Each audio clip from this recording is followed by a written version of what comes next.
ഇന്നിനി എന്തോ ഉണ്ടാക്കും, അതാണ് ഏറ്റവും വലിയ കുഴപ്പം. അടുത്ത് വയ്ക്കും എന്തേന്ന് മാ. അമ്മ ഇവിടെ ഇരിക്കുവായിരുന്ന. എന്താ മോളെ? പിന്നെ വൈകുന്നേരത്തേക്ക് പലഹാരം എന്തുണ്ടാക്കണമെന്ന് ചോദിക്കാനായിരുന്നു. അതാണല്ലോ ഇപ്പൊ ഏറ്റവും വലിയ വിഷയം. വൈകുന്നേരത്തേക്ക് എന്തുണ്ടാക്കണം മാ? അതാണ് ബുദ്ധിമുട്ട്. ഓരോ ദിവസവും എന്തോ ഉണ്ടാക്കണമെന്ന് വിചാരിച്ചിരിക്കുന്നത്. മോളിവിടെ ഇരിക്കും.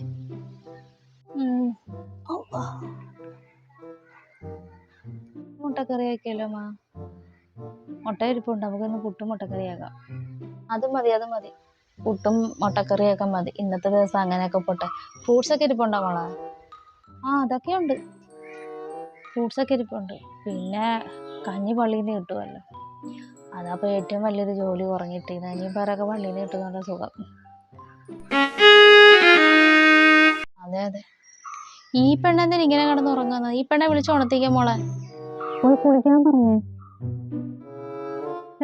വെയില് താണ്ട ഉറയ്ക്കുന്നതിന് മുമ്പ് പോയി കുളിക്കണം രാവിലെ. അതാ ചെയ്യേണ്ടത്.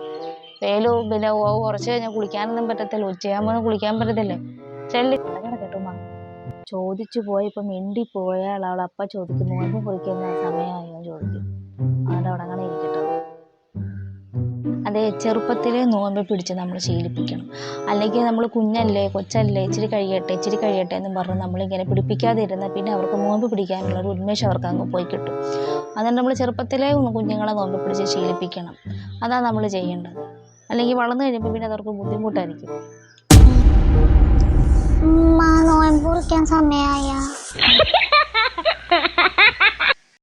ഇല്ല, സമയമായിട്ടില്ല. ഇനിയിപ്പോൾ ഏതാണ്ട് ബാങ്ക് വിളിക്കും. മോൾ അപ്പോഴത്തേക്ക് പോയി കുളിച്ച് പോയി നിസ്കരിക്കും.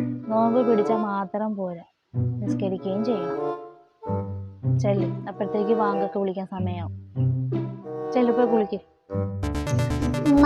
എനിക്ക് നോയമ്പ് മുറിക്കാൻ ഒരുപാട് സാധനങ്ങൾ വേണം. തിന്നാനും വേണം, കുടിക്കാനും വേണം, ഇഷ്ടം പോലെ വേണം. എനിക്ക് ഇഷ്ടം പോലെ സാധനം വേണം. എനിക്ക് ജ്യൂസും വേണം, നാരങ്ങാവെള്ളം വേണം, പലഹാരങ്ങളും എല്ലാം വേണം. എല്ലാം ഞാൻ ഒറ്റയടിക്ക് ഞാൻ കഴിച്ച് തീർക്കും. എനിക്ക് ഒരുപാട് തരണേ.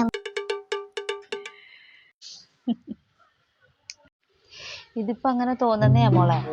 ഇപ്പം നോമ്പ് പിടിച്ചോണ്ടിരിക്കുമ്പോൾ തോന്നും അത് കഴിക്കണമായിരുന്നു, ഇത് കഴിക്കണം, അങ്ങനെ പലതും തോന്നും. വെറുതെ നമ്മൾ വലിച്ചവരുണ്ടെങ്കിൽ ഇതൊന്നും നമ്മൾ കഴിക്കത്തില്ല. നോമ്പ് പിടിച്ചോണ്ടിരിക്കുമ്പോൾ അങ്ങനെ തോന്നുന്നേ. നമ്മൾ നോമ്പ് മുറിച്ച് കഴിഞ്ഞാൽ നമ്മൾ ആ വെള്ളം അങ്ങോട്ട് കുടിച്ച് കഴിയുമ്പോൾ ഇതൊന്നും നമുക്ക് വേണ്ട. ഇതൊക്കെ ഇപ്പൊ തോന്നുന്നേ.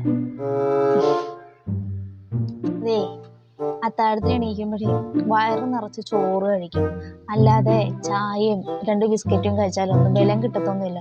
കൊച്ചു കുഞ്ഞല്ലേ നീ. എണീക്കുമ്പോൾ ചോറ് കഴിച്ചാൽ എന്തായാലും എനിക്ക് ചോറ് വേണ്ട എന്നും പറഞ്ഞിരിക്കും. ചോറൊക്കെ കഴിച്ചിട്ട് വേണം നോമ്പ് പിടിക്കാൻ. അപ്പോൾ ഒരു ബലം കിട്ടത്തുള്ളൂ.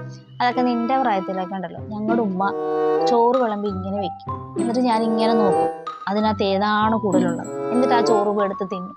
അതൊക്കെ ഞങ്ങൾ നോമ്പ് 30 ഒക്കെ ഞങ്ങളൊക്കെ പിടിക്കും നിന്റെ പ്രായത്തിൽ കേട്ടാ. നോമ്പ് പിടിച്ച് ചോറൊക്കെ തിന്നാലും ഒരു ബലം നമുക്ക് കിട്ടത്തുള്ളൂ. കുറച്ച് ചായയും ബിസ്ക്കറ്റും കഴിച്ചിട്ടിരുന്നിട്ട് നോമ്പ് പിടിക്കുന്ന സമയപ്പെടാൻ ചോദിച്ചിരിക്കും. അതിനിപ്പോഴും ഇവിടെ മാറ്റമൊന്നുമില്ലല്ലോ. ഇവിടെ വിളമ്പി വെക്കുന്ന തോനെ ഏതാന്നല്ലേ നോക്കുന്നത്. എന്നിട്ട് ആ പാത്രമല്ലേ കൊണ്ടുപോകുന്നത്. എന്നെ കൊണ്ടൊന്നും പറയിപ്പിക്കണ്ട.